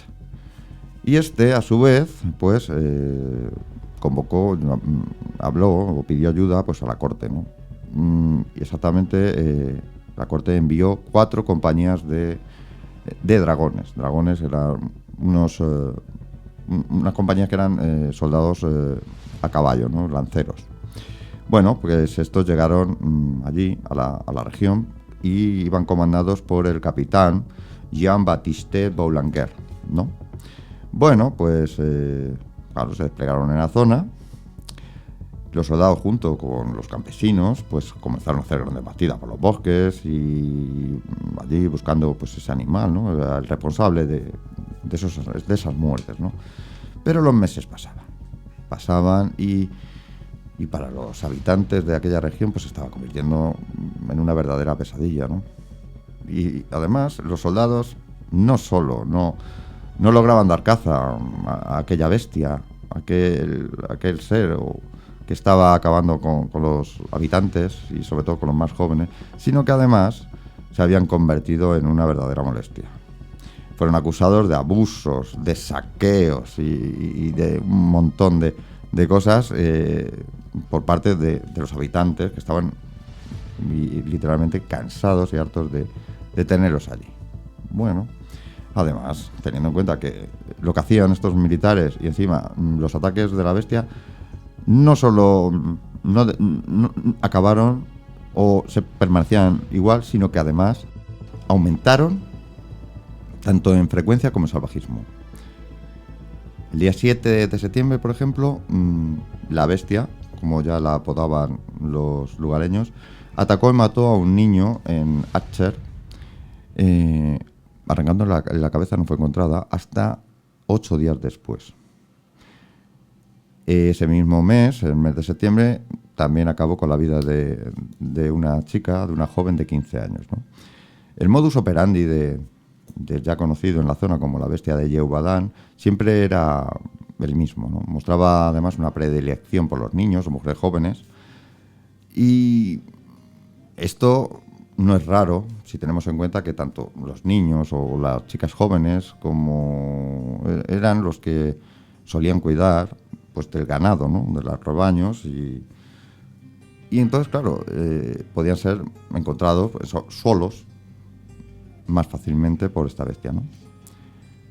Ninguno de aquellos que sobrevivieron a un ataque fue capaz de identificar al animal, a ese animal al que se enfrentaron, ¿no? A esa bestia. Hay que tener en cuenta que también que los campesinos de aquella época, pues por ejemplo, estaban perfectamente familiarizados con los lobos, ¿no? Los conocían perfectamente, tanto los jóvenes como los adultos. Y claro, es que fue el primer sospechoso de ser quien cometía aquellos ataques, ¿no?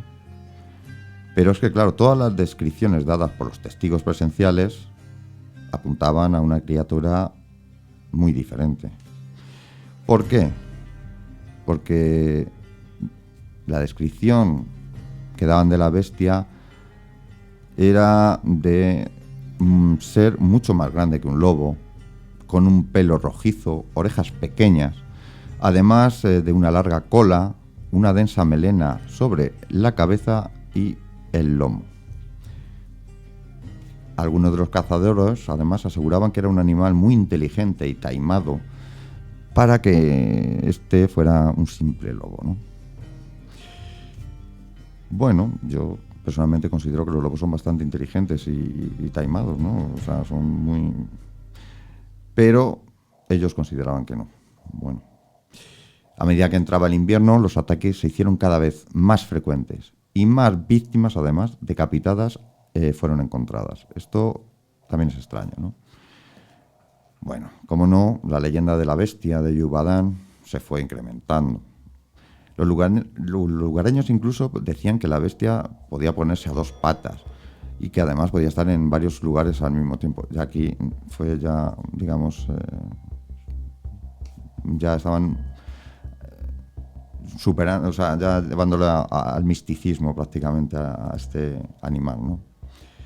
En los últimos 15 días del mes de diciembre, la bestia acabó con la vida de 5 personas más, solamente en el periodo de 15 días, ¿no?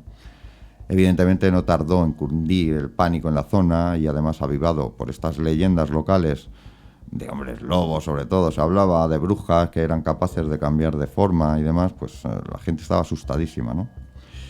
Bueno, en ese momento fue cuando las autoridades ofrecieron una recompensa de 2.700 francos para aquel que diera caza a la bestia. Nadie nunca cobró de momento la... Por otro lado, y esto es curioso, el obispo de allí, de Yubadán, emitió una orden a todas las iglesias llamando a la oración para liberar al pueblo de la plaga esa plaga que había sido enviada por Dios para castigar a los hombres por sus pecados. Curiosa.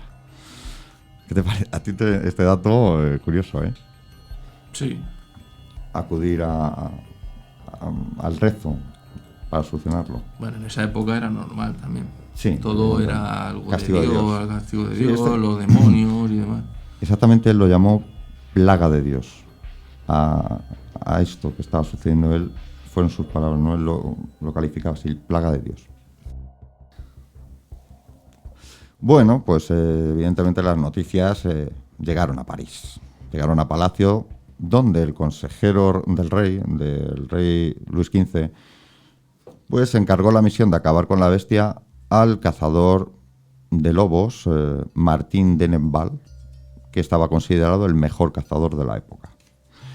Bueno, fue mandado allí a la zona de Yubadán y a su llegada el enviado del consejero real mandó retirarse a los militares, a las compañías de dragones, ¿no?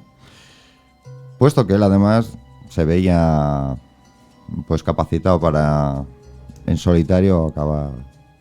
Yo creo que era un poco chulo, yo no sé, estoy un poquillo chulo. Déjame a mí solo, ¿no? Bueno, porque además, fíjate, a pesar de este hombre estar allí, pues los ataques continuaron.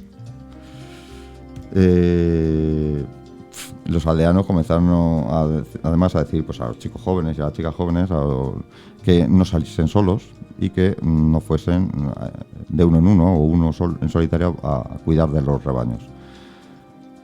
Bueno, 7 niños de una aldea de la zona llamada Villaret fueron atacados por la bestia y lograron sobrevivir a este ataque.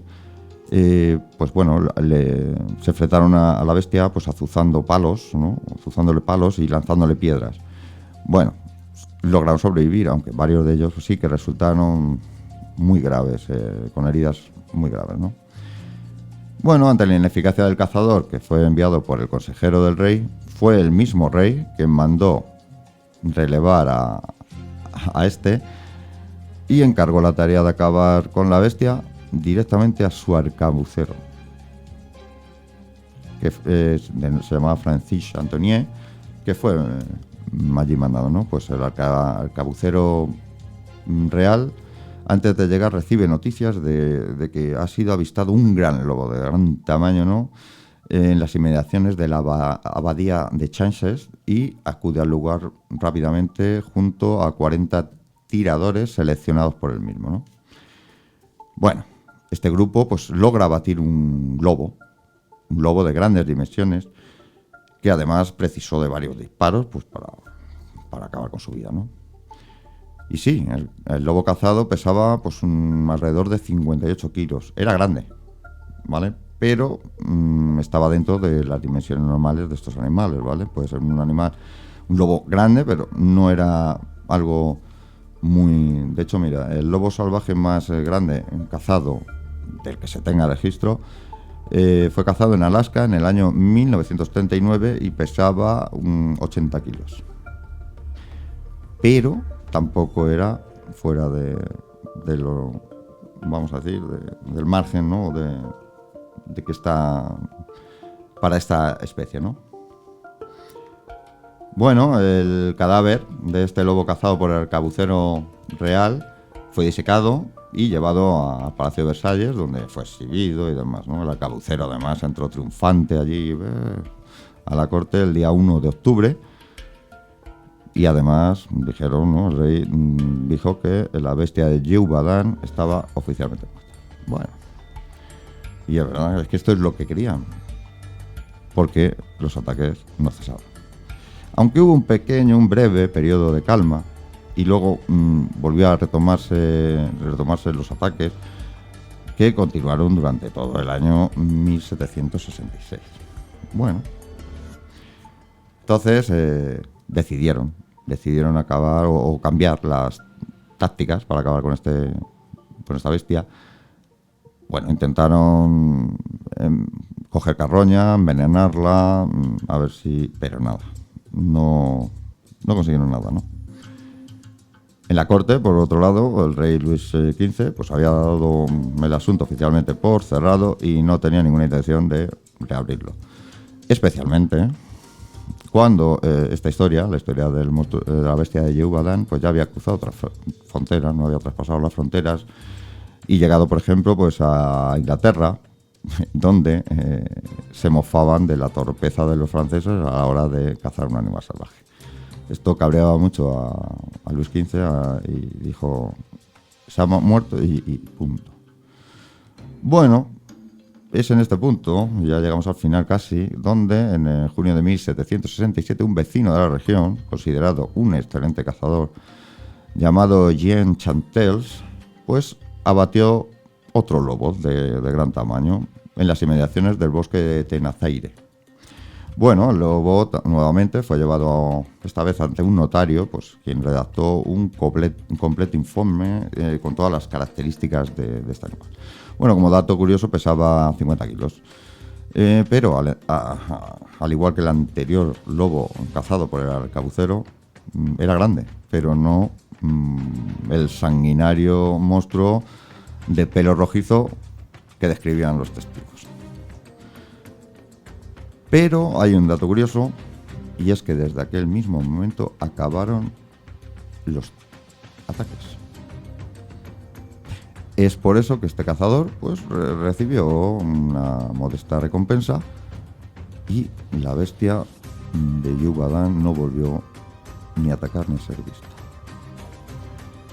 Bueno, no existe una estadística oficial exacta del número de víctimas de la bestia, según a cuál fuente pues consultes, pues el número va desde 70 hasta un número de 300.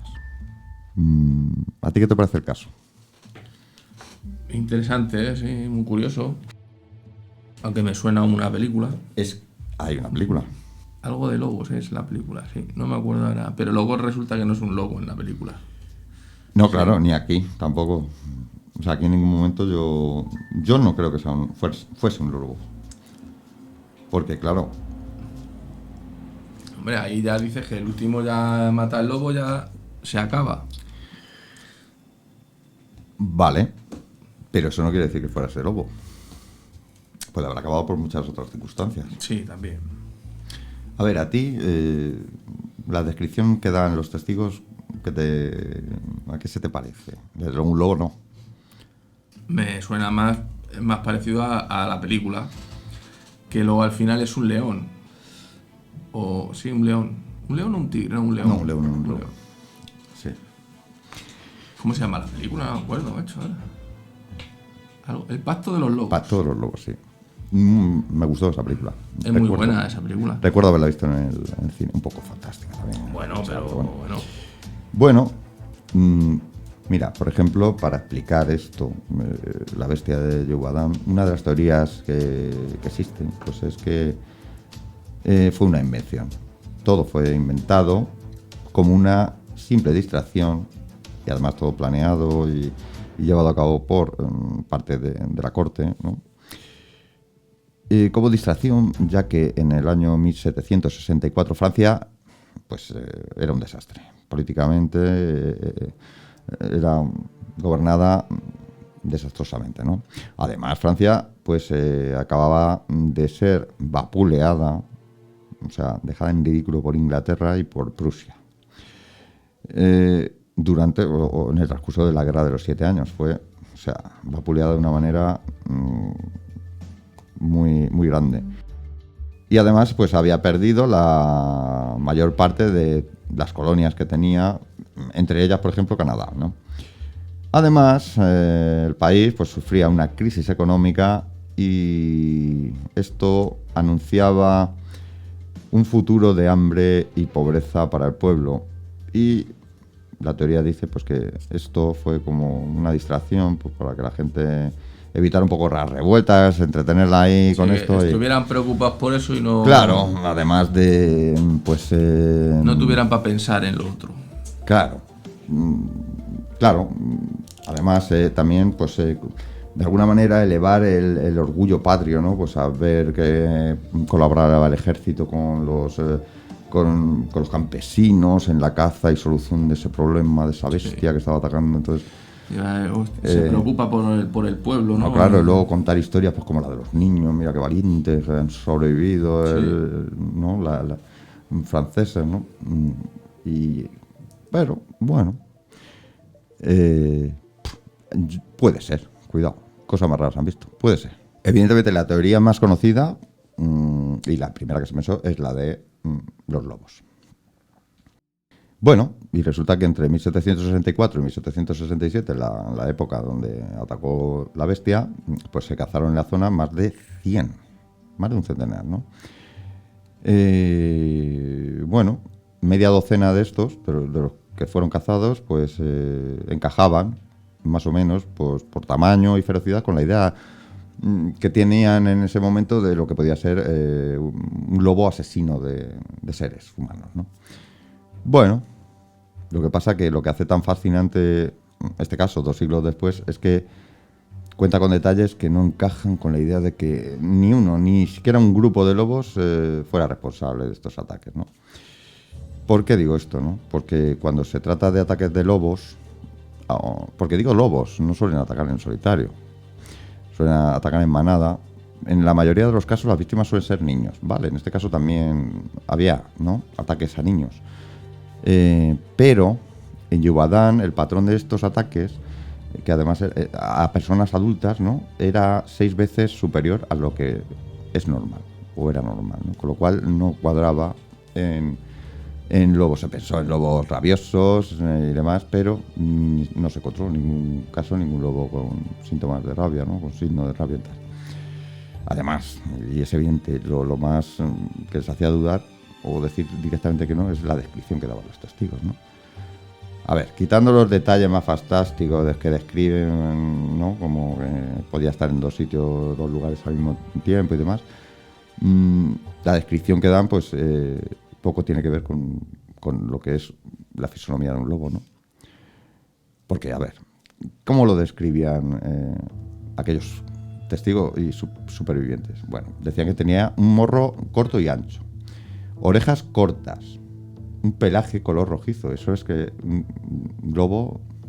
Claro, no, con un lobo no cuadra. Y el detalle, melena. Claro, es que un león. O sea... Lo que pasa que a lo mejor ahí no conoce, claro, es que en esa época no conocerían a lo mejor un león, nadie habría visto un león a lo mejor, o mucha gente no lo habría visto. Ahí, ahora verás. Además dicen, mira, para describirlo, los testigos dicen que lo comparan, por ejemplo, a la bestia de Yugadán con las dimensiones de un ternero. Más un ternero general, ¿no?, lo que suele tener esa medida. O sea, que era grande. Bueno, además el atacante, la bestia de Yugadán, tenía predilección por atacar siempre en campo abierto. Además, mordía el cuello y golpeaba con las garras. Los lobos no hacen eso. No.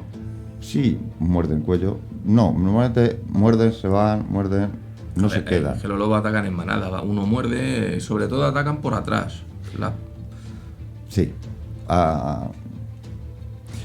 Y como tú, y respondiendo a tu pregunta, los leones no eran algo pues completamente desconocido en la Francia de aquel siglo, del siglo XVIII, aunque evidentemente los campesinos solo lo conocían, y no todos, pues... de oídas. De oídas y por algunas ilustraciones.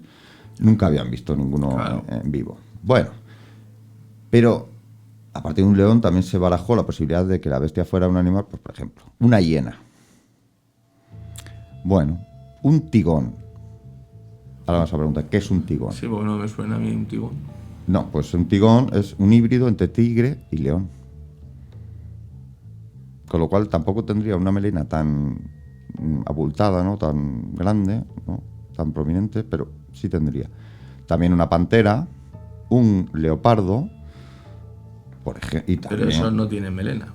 Claro. También, fíjate, dieron, o sea, un babuino o un oso.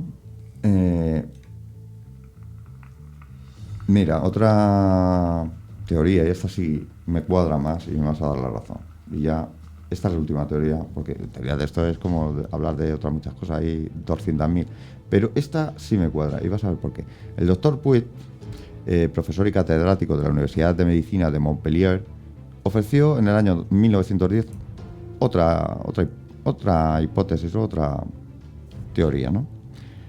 Según él, la teoría que él da, estos cadáveres que encontraban con partes devoradas, sí eran devoradas por lobos y otros carroñeros, que luego además eran culpabilizados, ¿no?, como ser los responsables, pero simplemente eran abandonados por el verdadero asesino. ¿Y quién era este asesino, según este señor? Pues era un sádico que abandonaba los cuerpos, pues como digo, pues que luego eran aprovechados por lobos y otros carroñeros, que luego los lobos evidentemente fueron culpabilizados de ellos. Bueno, según el doctor Puig, él dice que es una aberración pensar que un animal decapite a sus víctimas. Y además argumenta que desde el punto de vista nutricional la cabeza de un ser humano pues no es una de las partes más interesantes. Bueno, puede estar... sí. ¿Para qué va a coger un animal y llevarse la cabeza? Un animal sí es para comer, no, la cabeza es lo que menos... Claro. Además, según él, 14 víctimas fueron encontradas decapitadas. Si nos atenemos a las descripciones de la época, y ya con esto finalizamos, muy probablemente exageradas en cuanto al tamaño y cualidades de la bestia, y no dudo de que sea así, podemos sacar varias conclusiones que pueden ayudarnos a la hora de establecer la identidad de la bestia, ¿no? Sí, parece cierto que algún tipo de animal, sí, era capaz o fue capaz de atacar y matar a personas en aquella segunda mitad del siglo XVIII. Aunque claro, la cifra de estos fallecidos pues varían. Como he dicho antes, pues mira, dan desde 70 pues hasta 300, con lo cual ya es una cosa que a mí me llama la atención, el no tener datos concretos, ¿no?, en esa época, ¿vale? Bueno, aunque ahora estudios posteriores pues dicen que seguramente la cifra de 70 se ajuste más a la verdadera, ¿vale? Pero que también hubo gente herida que pudo fallecer después y luego fueron consideradas también. Bueno, sí, también tenemos que pensar que evidentemente la mayoría de víctimas eran mujeres y niños. Pero hay un dato que no daban allí en esa época, y es que muchas de esas mujeres, incluso de los niños, presentaban abusos sexuales. Y ya aquí ya sí que no me cuadra para nada, claro. Hombre, ya es raro ya que le viole un lobo o algo. Lo que pasa es que, claro, estamos hablando de mediados del... No podrían saber si fue antes o después, pero me da igual, antes que después, eso no. Ni un lobo, ni un león, ni un pony, o sea, no da lo mismo. Esto hace, pues a mí, por ejemplo, y a estos investigadores pensar en que sí, una de dos, o un asesino en serie, aprovechando la circunstancia de que sí que hubiese algún tipo de animal atacando en la zona, se apuntó al carro, o se subió al carro y ya también aprovechó, ¿no?, sabiendo que a lo mejor nunca iba a ser sospechoso, y sí había muertes por un lado la verdadera bestia, y otra de algún tipo de persona, ¿no?, que fuera. Bueno, o directamente que simplemente fuera un asesino serial y no ningún tipo de animal. Sí, luego los tiraba ahí en el campo, claro, y ya está. Bueno, es que es difícil, ¿no?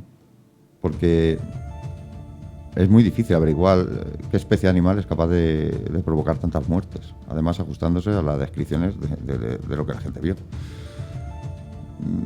Claro, si dejamos, porque vamos, si decimos un hombre lobo, ¿no? Si dejamos de lado un hombre lobo, ¿qué animal existía en aquella zona? ¿Era autóctono? Pues es que los lobos. Bueno, podría haber venido una especie exótica, como hemos hablado antes, desde una hiena hasta cualquier cosa de esas. Pero sí, nunca lo sabremos. Pero, ¿y si te digo un dato más? Y es que no solo pasó en Jubbadán. Un siglo antes, en 1693, unos ataques muy similares se produjeron en Benais. Y tuvo un resultado de unas 100 víctimas fallecidas, también en su mayoría mujeres y niños. Además, la descripción que dan en esta ocasión de la bestia o aquel animal que atacó era muy, muy parecida, ¿no?, muy similar a la bestia de Jubbadán. Pero, y si te digo que luego en 1809, entre 1809 y 1813, además cerca de Jubbadán, en una zona que se llama Vivaris, también hubo una serie de ataques y hubo 21 víctimas. También en su mayoría niños y mujeres y adolescentes. Bien, en 1879 también hubo más ataques en Lindré. Y una cosa curiosa es, que siempre son cada 4 años. Bueno, y hay reportes de ataques similares hasta el año 1954. ¿Qué te parece? A ver si estamos hablando de Jeepers Creepers aquí. Sí, o algo ritual. Es curioso, ¿verdad? Sí. Porque me llama la atención que no fuese allí, sino que antes hubo muy parecidos y posteriormente también. Muy curioso, Sí, la sí. verdad. Y bueno, hoy aprovechando, o lamentando que no está nuestro compañero Ricardo Rodríguez, pues no tenemos su sección, claro, porque ha sido una cosa de último minuto. Y bueno, pues acabaremos antes. La verdad que no quiero extenderlo más hoy. Ya llevamos casi 2 horas y entonces pues ya... Bueno, sí decir que gracias a aquellos que nos escriben, a aquellos que dejan sus comentarios, repetir que pueden ponerse en contacto con nosotros tanto en la zona pues de comentarios de cualquiera de las plataformas que alojan los podcasts, como a través de correo electrónico pues a lajauladePandora@gmail.com, pues para cualquier cosa, preguntas, propuestas, cualquier tema. Sí, me gustaría anunciar que la semana que viene vamos a hacer la segunda parte del programa de Misterios de Rusia, donde hablaremos pues de gran cantidad, entre ellos pues vamos a hablar de Rasputín, por ejemplo, de los nazis, de restos hallados del periodo nazi allí y de otros muchos temas referentes a Rusia, un país pues que tiene muchos misterios como gran parte, como casi todo en este planeta. Bueno, ya despedirme de Óscar.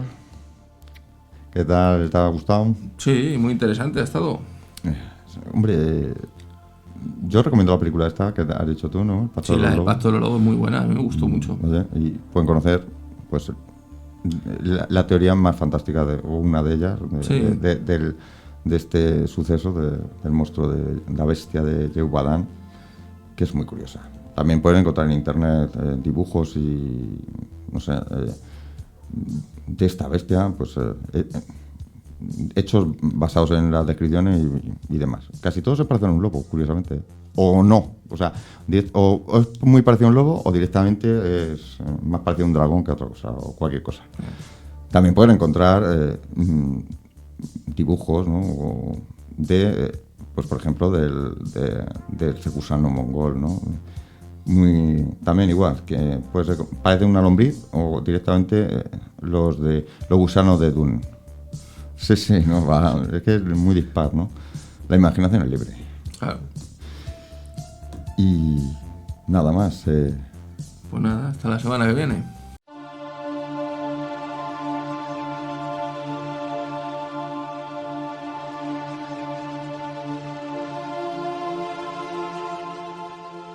Aventurarse en lo desconocido, aventurarse a un camino, un proceso desconocido, no recorrido anteriormente,